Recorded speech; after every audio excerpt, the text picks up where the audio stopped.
Sure. All right. So I want to welcome Adam Khafagy. Adam is the owner, the founder of Adamant Industries, and it's really nice to have you, Adam. It's really nice to be able to finally interview you. Thank you very much. I'm very happy to be here. Yeah, we met a few years ago. We worked on a project together, and I'll tell you, it was really nice to be able to have that project because that started our friendship. We've been collaborating on different things over the years. So Adam, why don't you go ahead and tell us about Adamant Industries?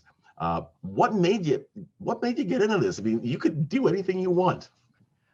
I think a larger part of like why I got into this was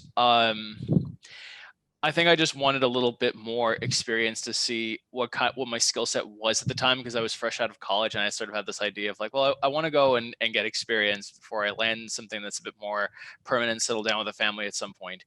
And I always like the idea of being a freelancer, mostly just because, as embarrassing as it is to admit this, I find the word kind of cool.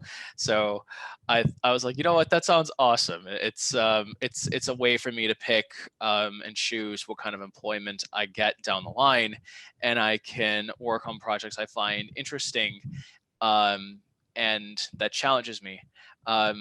It's something that allows me to learn quickly on the job and become a lot more malleable depending on what kinds of projects I'm in. Um, it's a very challenging thing to keep switching your brain from one thing to the next, and this has helped me become a much faster learner, a much better developer, a much better and much better at listening to people who have something very specific that they want to do. Well, it's And funny. It's funny you should yeah, say learning on the job because it's so funny when you meet a business and they say, oh no, I know everything, I know how things go and everything else, and they don't have that attitude of learning on the job because I don't know. Can you think of anything, Adam, that changes as quickly as technology? I mean, there's a lot of I've definitely not to the same extent. I mean, but there's always new things that evolve outside of technology, right? Like you can spend a lot of time like going through politics and a lot of the old schools of thought and stuff like that. They change constantly, and exposure as technology and as the way that we understand it, the world around us changes. The same thing for science as well. Like the way that we understand the world around us is completely different from what it was, hundreds of years ago. But I remember years ago when we started building stuff on the web that it was Flash. Remember, Flash was huge, and I remember, wow, I had to learn Flash, and I thought this is complicated. I got to learn tweens and stuff like that. Anyway, and now I just got a notice from Adobe saying, well, hey, Flash is done. Do you want to just delete Flash Player from your computer? I thought that's cold, man. Flash is one of those things I see a lot of Flash developers kind of, making fun of it, is that everyone says that Flash is dead, but Flash is still kind of alive. And it's one of the things that it's one of those technologies that have led to some of the most, keep in mind, my childhood was spent playing Flash games as a kid, right? So a lot of games that I grew up with playing eventually got full console releases like Super Meat Boy. And that was just Flash developers who put their name out there. They got popular enough, and then they're like, you know what, we should spin this out. We should make this a full blown thing, and they did, right? Yeah, pretty It's cool. awesome. Yeah. And So Flash okay. animation. So tell me now. So what are the services that you provide? Tell me about Adamant Industries and what you do. So Adamant Industries is about making the website or app of your dreams a reality, no matter how long it takes and no matter what it takes.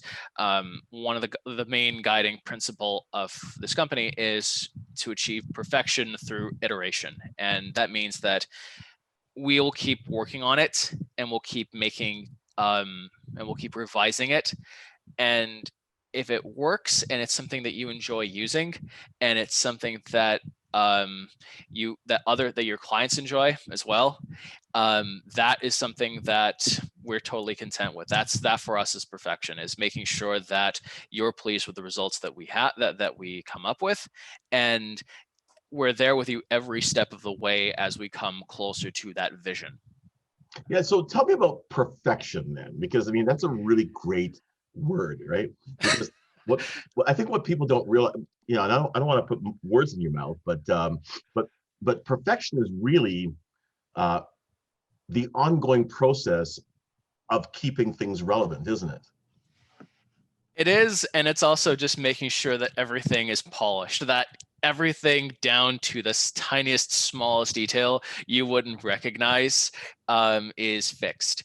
And Because years ago, I remember I built a site for a company, and and it was like cutting edge, right?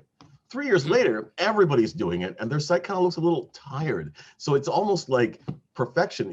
I mean, for you, you're not just building the site or the app or whatever it is, but when you talk about perfection through iteration, it's almost like there's a different iteration with every change in the marketplace, right? You need to keep that ongoing maintenance going. That's something that you do too. Like you manage the accounts. Is that what you're doing? yep, we manage that stuff. And if down the line there is a massive revision that we want to make to better reflect web design choices as the industry grows and as their company grows, we can do that. We can make it so that way it's modern, it looks fine, it works, it's still functional. Because there's kind of this weird mistake that a lot of people make. And when I was starting out in web design, making my own blogs for my own things, I stopped at, okay, cool, the blog's designed. I'm happy now. I'm not going to do anything. I'm not going to touch this. I'm going to let this fester for years and and I'll only touch it when I need to make WordPress maintenance updates and stuff like that, or something else, right? That's a mistake. It's an ongoing project. It takes time to figure out what needs to be done, what kind of trends are out there, and how to best make use of those trends and make it something that reflects modern web design in the current year, for instance. Or, if we're working on an app, we want to make it so that way the user experience is pleasant to use Mhm. and it's not a complete and total headache. Um, so there's a lot of Now, you tools. mentioned you mentioned WordPress. I'm jumping on you here, sorry, but WordPress. Do you also work in like Drupal or the other one? There's Drupal and WordPress, and I had it in my head 2 seconds ago. It's gone. Um, Not really. In terms, I've built on like I've built on stuff like WordPress, on I think Squarespace, and for a time Wix, and then I moved away from Wix because Wix Like is extremely heavy and it's heavy. kind of tough to maintain. So those were my main bread and butter for a while. And there are also other kinds of stuff that I've seen that I've been kind of interested in working with. I think one of the ones, hang on, was this the same one I'm Oh, thinking about? Joomla is the one I was thinking about. Yeah, Sorry. Joomla. Yeah, Joomla. That was one I was going to point out. I was going to say there's there are a few others. It's a huge market, and it's a lot to wrap your head around. The ground's constantly shifting underneath your feet. You have to, and I'll admit there's a lot more out there than I know, and that's kind of the beauty of it, is that there's always something to keep chasing, right? There's always something to keep looking for. Okay, So so tell me yeah. about your ideal customer. Like, I mean, obviously, I mean, I've worked with you. You're capable of basically working on anything because you have a mind for learning, and you're really fast at grasping. Just giving my endorsement. I mean, just working with you, just the way that your brain works. I really appreciate that. So Thank you. tell me I about your, try. your I ideal try. customer.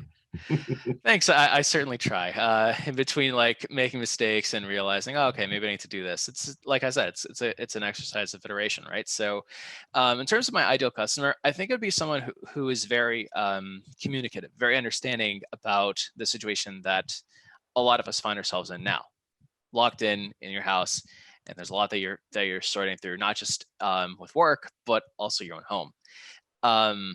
So that's not to say that there shouldn't be any deadlines or stuff like that, because there's an expectation, right, that you're going to get the work done. But whenever you need the help, whenever you need clarification, that person's always going to be there to listen. And if they don't have the technical expertise, they're patient enough to understand what it is you're saying at the most basic level possible, which for me is a bit of an exercise. It's taken me years to craft to work on that. That's a skill on its own. How do you contextualize technical stuff and design level stuff in a way that makes sense for someone who has no experience with this? Because I struggled with that for a while, and I was bad. it was an interesting amount of time to work on over time. So you're saying that you're able to be brought in on an existing team to be able to work on projects, but you also manage your own individual clients too. What type of, are they smaller customers? Are they more like entrepreneurs just starting out? Who are those folks?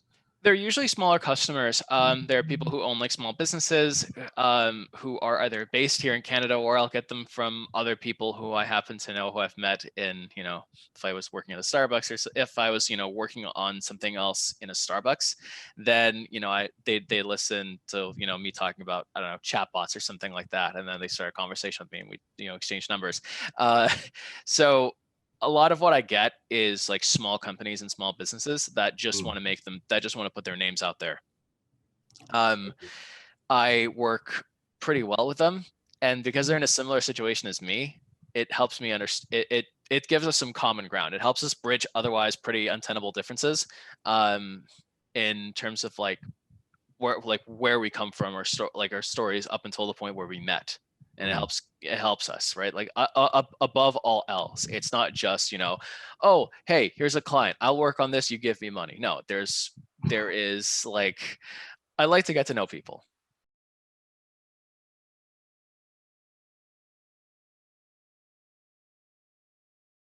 So Adam, so who is your ideal customer? If you could get the ideal between now and Christmas, like.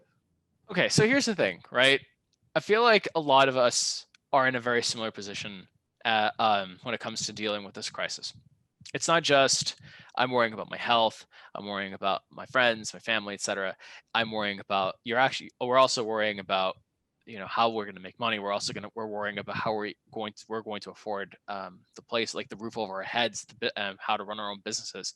And this whole event has put something of a dampener on people's enthusiasm to start their own business. Like if you go down Toronto, like when you see all the restaurant closures that are happening, it's terrifying, it's intimidating. And what I want to do is I want to give people a foothold into starting their own business that isn't really all that expensive, especially next to the big guys. I'm one guy. Hell, I'm a small guy.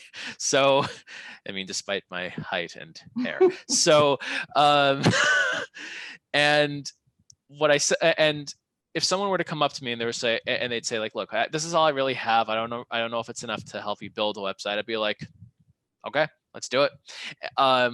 That's really what I'm looking for. It's more that my job as a freelancer, my job as a web developer, my job as an app developer, my job in general is to help people out. Beautiful. Right? And to help empower them to make the business, their idea, a reality. And that's and as long as we get there, however long it takes, whatever it takes, we can do it. That's So kind of the basically, thing. someone's sitting there right now thinking, man, you know what? I really feel optimistic, but I just know what you folks are going to charge me to build a site. What you're saying is, I mean, within reason, obviously. I mean, you still do have costs, right? So, Yeah. but if they have a reasonable budget that they can call you as opposed to haggling with somebody else, and you're gonna work with them on getting it done. Adam, I think that's great, man. I really love what you're doing. I love the name of your business because I used to like Adamant back in the old days. Google it. Anyway, so but I would really, I wish you all the best, and I'm glad that you're also a member of this great city. So I think you offer an incentive to people as well, or have you already set that up? I'm setting that up right now. I'm currently in the process of building all my work socials and stuff like that, just to really Cool. put myself out there.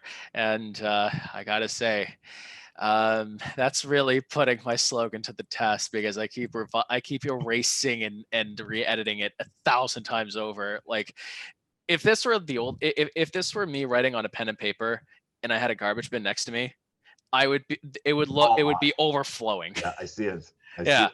Yep. Well, so basically, if you are a member of this great city, you definitely reach out to Adam, because I know that he will offer you an incentive. He might just make up that incentive on the go, but he is going to offer you a this great city incentive. So please go ahead and reach out to him. And Adam, I'll put up your contact information right after we close here. Thank you. Thank you very much. Have an awesome rest of the day and an awesome weekend.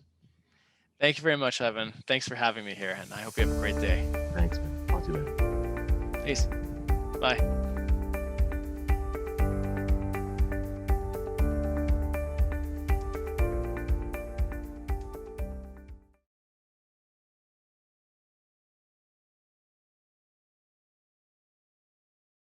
I'm That waiting would for be my fun. present, right? Because you promised me a Tesla, right?